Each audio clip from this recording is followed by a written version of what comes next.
हाय आप सभी लोग को जय श्री राम आज की क्लास में। और हमें उम्मीद है कि आप सभी लोग बहुत अच्छे होंगे और अपनी तैयारी बहुत बेहतर तरीके से कर रहे होंगे। ठीक है, जिनको बुखार चढ़ रहा होगा तो कुछ और हमारा कहना में ये है कि अभी जो टाइम आपके पास बच रहा है उसको थोड़ा उपयोग कीजिए और उपयोग करने के साथ साथ उसका बहुत बढ़िया सा जो है ना यूटिलाइज करिए और एग्जाम के विषय बहुत ज़्यादा उस पर मेहनत करना जरूरी है। तो चलिए हमारा आज क्लास शुरू होता है। इतिहास मतलब झारखंड के इतिहास हम लोग पढ़ रहे हैं, तो आज हम लोग पढ़ेंगे थोड़ा इम्पोर्टेंट टॉपिक है हमारे लिए। चलो शुरू कर लेते हैं। कोल विद्रोह आज हम लोग पढ़ने जा रहे हैं। बहुत सुंदर डिजाइन किया हुआ है। हम भी एक बहुत बड़ा कलाकार है, इंडिया में हम सबसे नंबर 1 पर है अभी कलाकारी। ये देखिए कोल विद्रोह आज हम लोग पढ़ने जा रहे हैं। कोल विद्रोह याद रखिएगा 1831-32 में, याद रखिएगा बहुत वीवीआई है सर, क्योंकि इसका एक डेट जो है ना 1831-32 ये रिपीटेड है, मतलब कि बहुत बार पूछा गया है इसको। ठीक है, तो कोल विद्रोह की शुरुआत कब हुआ था? 1831-32 में हुआ था। कोल विद्रोह के बारे में कहा गया कि यह झारखंड का प्रथम सुसंगठित व्यापक जनजातीय आंदोलन था। जनजाति का मतलब कि पर्सनली जनजाति, कोल जनजाति के ही लोगों का इसमें आगमन था। कोल जनजाति के अलावा कोई इसमें अलग किसी ने समर्थन नहीं दिया था। राइट, समझ में आया? ये कोल जनजाति यानी कि यह झारखंड का प्रथम सुसंगठित मतलब कि खुद का संगठित तथा व्यापक जनजातीय आंदोलन था। व्यापक जनजाति का मतलब है कि यह सिर्फ एक ही जनजाति के लोग इसमें शामिल थे। राइट। विद्रोह का कारण क्या हुआ? विद्रोह का कारण क्या था? तो आपको भी पता है कि जितने भी कोल विद्रोह हो, चाहे हो विद्रोह हो, चाहे भूमिज विद्रोह हो या कोई भी सारे विद्रोह, जितने मुंडा विद्रोह हो, सब विद्रोह अंग्रेज के विरुद्ध किया गया है। हाँ या नहीं? सारे विद्रोह किसके विरुद्ध किया गया है? अंग्रेज के विरुद्ध किया गया है।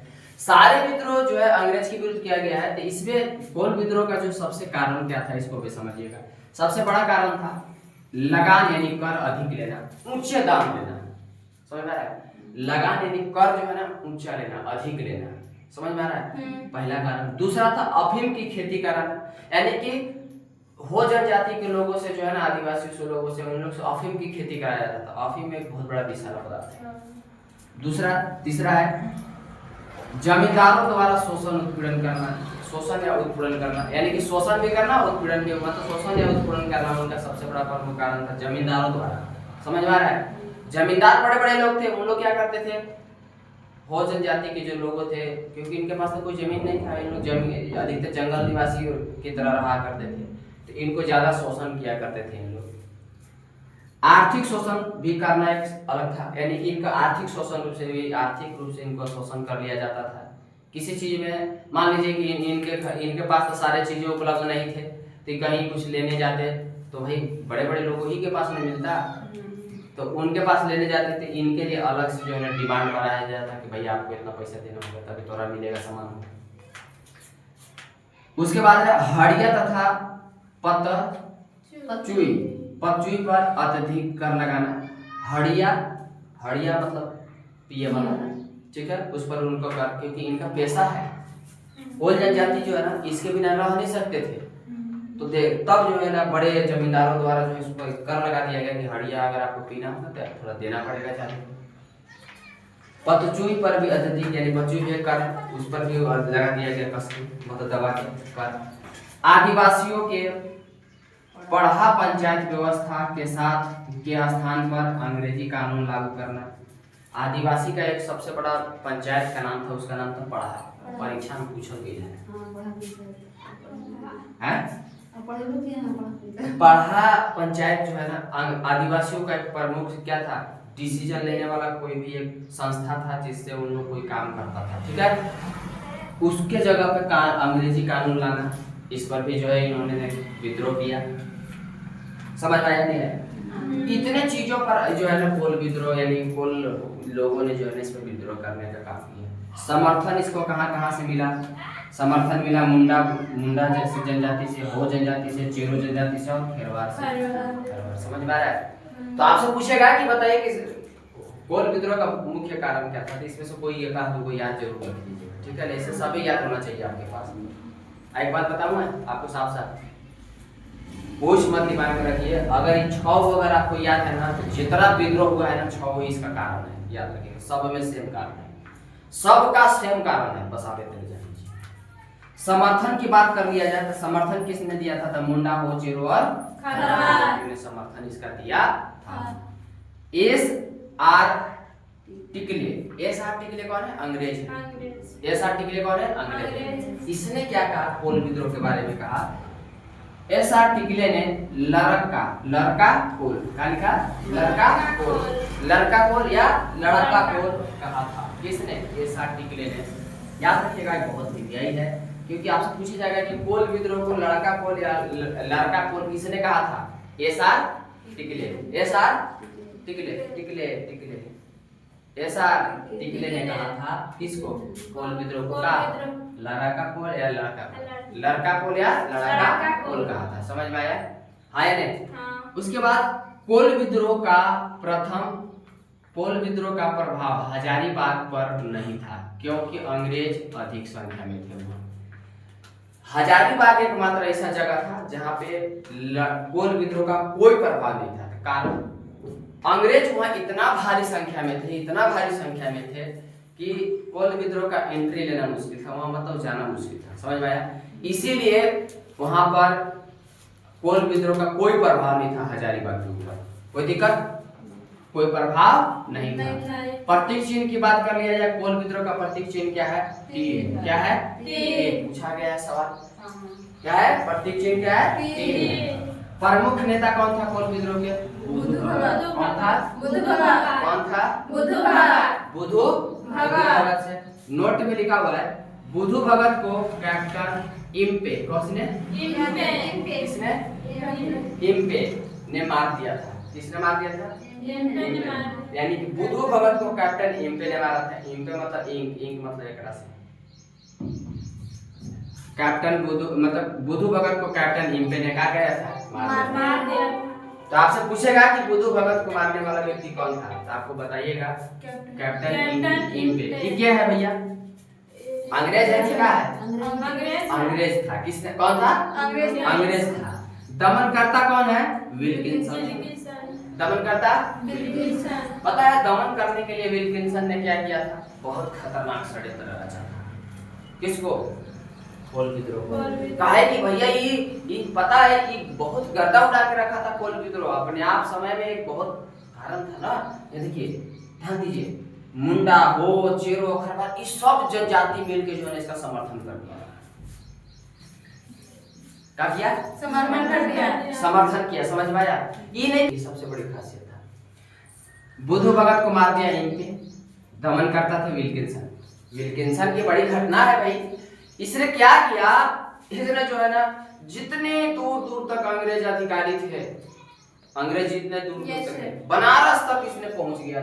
सोचिए, बनारस तक के अंग्रेजों के अधिकारियों को जो है ना पकड़ के लाया। किसको? कोल विद्रोह को दमन करने के लिए। सोच लीजिए कि कितना खतरनाक आदमी था बुधु भगत।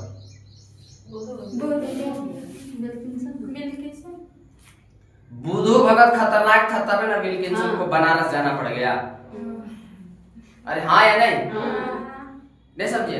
इतना मतलब खतरनाक था कि क्या बनारस गया, बिहार गया, और भी जितने भी सारे रास्ते में पड़ते गए, सब जगह से अंग्रेज अधिकारी को बुलाया, तब जाके जो है ना इसको दमन किया था। कोई दिक्कत? समझ में आया? उसके बाद होता है भूमिज विद्रोह शुरू होता है। कौन सा विद्रोह? भूमिज विद्रोह। याद रखिएगा, भूमिज विद्रोह 1832 से 33 तक चला था। 1832 से 33। याद रखिएगा, सुना डेट इसका वीवीआई है। कहा है डेट वीवीआई है। इनके द्वारा जंगल महल में लूटपाट के कारण अंग्रेजों ने इसे चुआड़ विद्रोह कहा था। यानी भूमिज विद्रोह के जो भी लोग थे, इन लोग क्या करते थे? जंगल महल यानी कि राजमहल क्षेत्र में जाकर लूटा पाटा करते थे, लूटने पाटने का काम करते थे। लूटने का काम बोलने क्या करते थे? इसी अब सबसे ज्यादा प्रभावित कौन थे लूटने के कारण? अंग्रेज। इनसे प्रभावित कौन थे लूटपाट में? अंग्रेज। इसीलिए अंग्रेज ने कह दिया कि चुआड़ है ये लोग। चुआड़ मतलब चोर हो, छुप के लूट रहे हो। अंग्रेज कभी भी सीधा नहीं बोलते थे, उन लोग चोर को चुआड़ बोलते थे। क्या बोलते थे? क्या बोलते थे? तब अंग्रेज ने कहा कि भैया ये झाड़ी जो है ना, ये क्या बोलते हैं भूमिज विद्रोह, वो चुआड़ विद्रोह है। क्या कहा अंग्रेजों ने? चुआड़ विद्रोह कहा। अंग्रेजों ने क्या कहा? क्या कहा? चुआड़ विद्रोह कहा। किस कारण से? क्योंकि अंग्रेजों को क्या करता था? लूटता था। कहाँ लूटता था? समझ में आया कि नहीं आया? विस्तार मतलब कि भूमिज विद्रोह का विस्तार, भूमिज कहाँ से कहाँ तक फैला था? सिंहभूम से ढालभूम तक गया था। ठीक है, सिंहभूम से ढालभूम, सिंहभूम था ढालभूम। ढालभूम कहाँ पड़ता है? बंगाल में। सिंहभूम, ढालभूम, मानभूम, ये सब जो है ना, सब जगह तक कब्जा कर रख लेता। सिंहभूम यानी कि वहां से शुरू किया, वहीं से सीधा कब्जा इसके ऊपर, यानी वहां तक विस्तार करते रहा था। कौन? भूमिज विद्रोह। कौन? भूमिज विद्रोह का विस्तार कहाँ से कहाँ तक था? कहाँ पड़ता है? बंगाल में। समझ में आ रहा है? बंगाल मतलब पश्चिम बंगाल। आइए, नेतृत्व किसने किया था भूमिज विद्रोह के? एग्जाम में एक रे बड़ी पूछता है, बार बार बहुत बार इसको पूछा है कि भूमिज विद्रोह का प्रमुख नेता कौन था? कौन था? गंगा नारायण। कौन था? गंगा नारायण। कौन था? गंगा नारायण। गंगा नारायण।